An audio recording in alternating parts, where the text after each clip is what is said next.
Top quality और consistent performance के लिए सिर्फ सिल्वर पंप नाम याद रखना। સંતોની ભૂમિ અને આધ્યાત્મિક નગરી એટલે જૂનાગઢ. અને જૂનાગઢમાં રહે છે એક સેવાભાવી મહિલા, જેમના માટે શિવ એ જ જીવ અને માનવ સેવા એ જ પ્રભુ સેવા છે.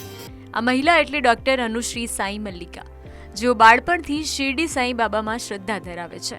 તેમણે અત્યાર સુધીમાં 11 જ્યોતિર્લિંગ સહિત દેશના 1600 જેટલા શિવ મંદિરોમાં પૂજા અર્ચના કરી છે.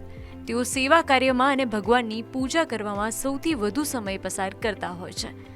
આ શિવકન્યા મનોદિવ્યાંગ, અનાથ આશ્રમ અને વૃદ્ધાશ્રમમાં સમયાંતરે મુલાકાત કરે છે અને જોઈતી ચીજ વસ્તુઓ પૂરી પાડે છે અને તેમની સાથે સમય વિતાવી આધ્યાત્મિક સત્સંગ કરે છે અને કહે છે કે એકબીજાને મદદ કરતા રહીએ. સાચો ધર્મ એ જ છે, શેરિંગ ઇઝ કેરિંગ ઇઝ લવિંગ. તમે શેર કરતા શીખો, તમારી હેપીનેસ તમે શેર કરતા શીખો. જે બી ભગવાને તમને આપ્યું છે એનું તમે ગ્રેટફુલ, શુક્રાના કે ભાઈ શુકર ઈશ્વર, માં અંબે શુકર તમારો, તમે મને આટલું આપ્યું, આમાંથી હું 10% બી બીજાને આપીશ.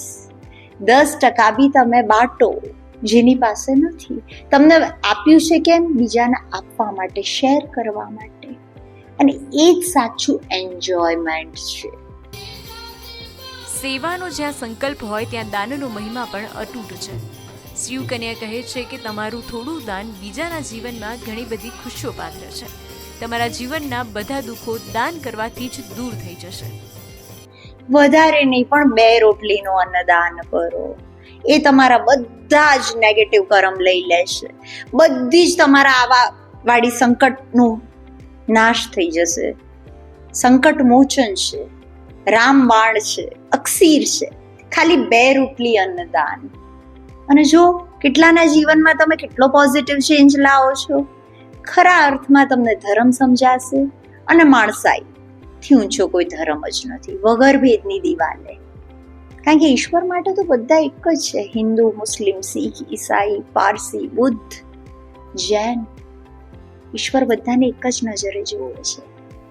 શિવકન્યા ડૉક્ટર અનુશ્રી સાંઈ મલ્લિકાએ ભારતીય સંસ્કૃતિમાં અનોખું મહત્વ ધરાવતા અને આપણા સનાતન ધર્મમાં ખાસ મહત્વ ધરાવતા સિંદૂર વિશે પણ ખાસ વાત કરી છે.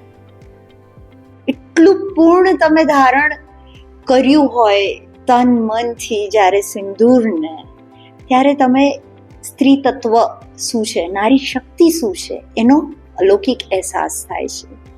એ સિંદૂર હનુમાનજી દાદાએ ધારણ કર્યું. કેમ? કારણ કે માતા સીતાએ ધારણ કર્યું તો એમને જોયું ભગવાન શ્રી રામચંદ્રનું ધ્યાન આખો દિવસમાં સીતા પર.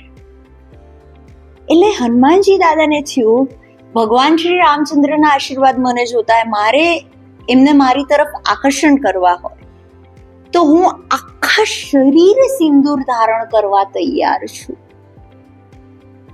માં અગર શેથામાં ધારણ કરીને રામ ભગવાનનો ધ્યાન ખેંચે છે એમની તરફ, તો હું તો આખા શરીરે સિંદૂરથી લેપન કરીશ.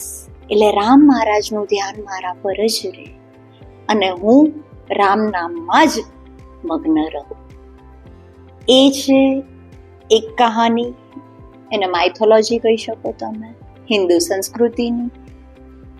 અને જ્યારે એક નર નારીના સેથામાં સિંદૂર ભરે છે, મહાદેવ સ્વયં માં પાર્વતીના સેથામાં સિંદૂર ભરે છે. નર નારી આ બંને તત્વને બેલેન્સ કરવા માટે થઈને સિંદૂર ધારણ કરવામાં આવે છે. અર્ધનારીશ્વર. મહાદેવ વગર માં પાર્વતી અધૂરા, માં પાર્વતી વગર મહાકાલ અધૂરા. આ બંને તત્વનું બેલેન્સ હોવું જરૂરી છે. કારણ કે આ બંને હિન્દની ભૂમિ માટે દિવસ રાત જપ ને તપ કરી રહ્યા છે. તો આ હતા જૂનાગઢની દિવ્ય ધરતી પર રહીને જરૂરિયાતમંદ લોકો માટે સેવા કરતા અને ભગવાનની ભક્તિમાં લીન રહેતા શિવકન્યા ડૉક્ટર અનુશ્રી સાંઈ મલ્લિકા.